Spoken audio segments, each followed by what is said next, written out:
देखो भाई, जिंदगी जीने का एकमात्र उसूल ये है कि इसका कोई उसूल ही नहीं है। अब पता नहीं कल कब क्या हो जाए। बिल्कुल सही कह रहे हो दिनेश भाई, जब पता ही नहीं कि कब क्या होगा तो फिर इसकी प्लानिंग कैसे कर सकते हैं। हाँ, लेकिन इस तरह से जिंदगी जी भी नहीं जा सकती ना। इस तरह से तुम्हें क्या करना है इसकी जरूरत ही महसूस नहीं होगी, ना ही अपने लिए और ना ही अपने लोगों के लिए। तुम ठीक कह रहे हो भोला भाई, लेकिन यह भी सच है कि जिंदगी में अनहोनी घटनाएं होती ही रहती है, लेकिन हम इंसान होने के नाते इतना तो कर ही सकते हैं कि उसका ख्याल रखें। मतलब बीमा चाचा? मतलब मैं तुम्हें एक उदाहरण के साथ समझाता हूँ। अभी धूप खिली है और हम लोग यहाँ बैठे हैं, बातचीत कर रहे हैं, हंसी मजाक कर रहे हैं। अचानक बारिश होने लगे, तब तुम क्या करोगे? क्या करेंगे?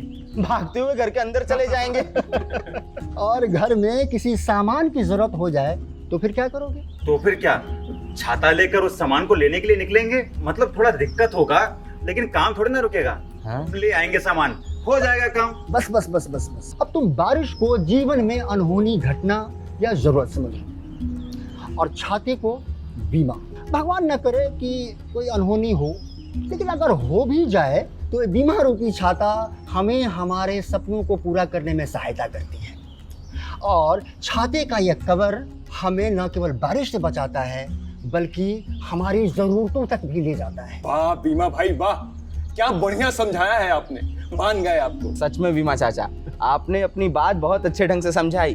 लेकिन ये तो मोटा मोटी बात हो गई। आप हमें ये बताओ कि ये बीमा होता क्या है?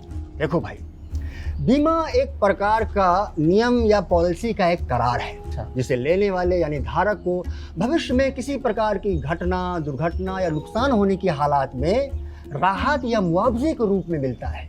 हाँ, मुझे भी हमेशा यही चिंता होती है। आप तो जानते ही हैं, यहाँ अधिकतर घरों में कमाने वाला एक और उस पे आश्रित 5 लोग हैं। अगर कल के दिन में उसको कुछ हो जाए तो उन 5 का क्या होगा? तुम्हारी चिंता बिल्कुल जायज है भाई, इसीलिए ये बीमा होता है। लेकिन इस बीमा के बदले उसे एक निश्चित रकम देनी होती है जिसे प्रीमियम कहते हैं। प्रीमियम? हाँ, प्रीमियम। प्रीमियम यानी वह राशि जिसका भुगतान पॉलिसी धारक करता है, एक समय पर या असमय समय पर, अच्छा। जोखिमों के खिलाफ खुद का बीमा करने और मुआवजा पाने के लिए। इसी प्रीमियम के बदले पॉलिसी धारक को या उसके परिवार को या दोनों को बीमा कवर करता है। अच्छा। अब बीमा कराने वाला चाहे तो यह प्रीमियम एक ही मुश्त में प्रीमियम राशि का भुगतान कर दे या अपनी जरूरतों के हिसाब से जब सहूलियत हो तब जमा करे। तो क्या इसके भी प्रकार होते हैं? बिल्कुल होती है, जरूरत के हिसाब से इसके प्रकार होते हैं, तभी तो लोग जीवन बीमा करवाते हैं। अब बीमा करवाने वाले व्यक्ति की अचानक मृत्यु होने पर या किसी खास तरह की दुर्घटना होने की स्थिति में उस आदमी के या उसके परिवार के सदस्यों को एक तय रकम मिलती है। इसमें उसके परिवार को वित्तीय सुरक्षा मिलती है जिससे उसका परिवार आत्मसम्मान के साथ जी सके। अच्छा, और एक मनी बैक पॉलिसी होती है। यह पॉलिसी प्रीमियम राशि का भुगतान करती है। इस पॉलिसी में एक समय के बाद एक मुश्त राशि मिलने के बजाय समय समय पर पैसे मिलते हैं। अच्छा। इसके अलावा यूनिट लिंक्ड इंश्योरेंस पॉलिसी, इसमें निवेश और जोखिम दोनों कवर होते हैं। इसका मतलब हमारी जरूरतों के हिसाब से पॉलिसी के प्रकार होते हैं। हाँ, अधिकांश बीमा कंपनियां पॉलिसी लेने वाले के सोचने के तरीके, जोखिम के दायरों के अनुसार कई तरह के प्लान बनाती है और उसी के आधार पर उसका प्रीमियम तय होता है।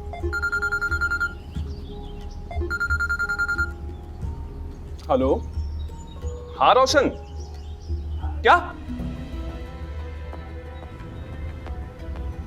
बीजू काका नहीं रहे? ये अपने सुधा काकी वाले बीजू काका? हाँ हाँ, वही बीजू काका। बहुत ही भले आदमी थे बीजू काका। ये तो बहुत दुख की बात है, वो तो बहुत भले आदमी थे। मुझे उनके घर जाना चाहिए। अरे मैं तो उनके परिवार का बीमा एजेंट हूं। उनके परिवार को मेरी जरूरत होगी। मैं वहां जाऊंगा, उनके परिवार से मिलने जाऊंगा। सच बात है, जिंदगी का मौसम कब बदल जाए किसे पता।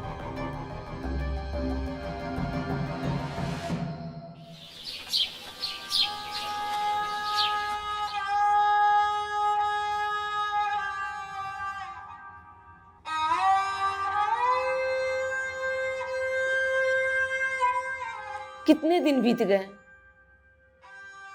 लगता है आसपास ही है मेरे। आप उदास मत होइए, उम्र हो गई थी, पोती पोती से भरा पूरा परिवार सौंप कर गए हैं। उन्होंने अपनी जिम्मेदारी पूरी तरीके से निभाई है। हाँ बीमा बाबू, इसी बात से तो संतोष है मुझे। मैं तो उनके निवेश संबंधी सोच पर तारीफ करता हूँ। उन्हें जो पेंशन मिलती थी वो एक तरीके का जीवन बीमा था जो समय समय पर उन्हें नियमित रूप से मिलता था। खैर, अपने घर में तो सभी लोगों का लगभग बीमा हो चुका है ना चाची? हाँ भाई साहब, सही कहा आपने। छोटू के पापा का भी जीवन बीमा हो रखा है और मेरा भी स्वास्थ्य बीमा हो रखा है। मेरे घर में अगर किसी की तबीयत खराब होती है तो उसके लिए हॉस्पिटल का खर्च, दवाइयों का खर्च, ऑपरेशन का खर्च हमें मिल जाता है। और मैं ड्राइवर हूँ तो मैंने अपना दुर्घटना बीमा करवाया हुआ है। मतलब अगर मेरा एक्सीडेंट हो जाता है या मैं गंभीर रूप से बीमार हो जाता हूँ या मान लीजिए मुझे अपंगता आ जाती है या मेरी मौत ही हो जाती है तो मेरा दुर्घटना बीमा इन सभी जोखिमों को कवर करेगा। आप लोग खुद कितने समझदार और जागरूक हैं। मुझे खुशी होती है आप जैसे लोगों से मिलकर। लेकिन मझले भाई तो किसान हैं, तो क्या उनके लिए कोई खास बीमा नहीं होता? हाँ होता है ना, फसल बीमा। इसमें किसानों को उनकी फसलों के नुकसान, बर्बादी या प्राकृतिक आपदा जैसे बाढ़, सूखा, बेमौसम बरसात, कीट और अन्य बीमारियों का कवर मिलता है। पैसों की सहायता भी मिलती है ताकि उनकी दांव पर लगी हुई फसल बर्बाद और खराब ना हो। इसके लिए राष्ट्रीय फसल बीमा योजना पूरे देश में लागू है। क्यों बीमा चाचा, ठीक कहा ना मैंने? बिल्कुल ठीक कह रहे हैं आप। अरे वाह, फिर आज ही करवाते हैं फसल बीमा योजना। हाँ, बिल्कुल करवा लीजिए।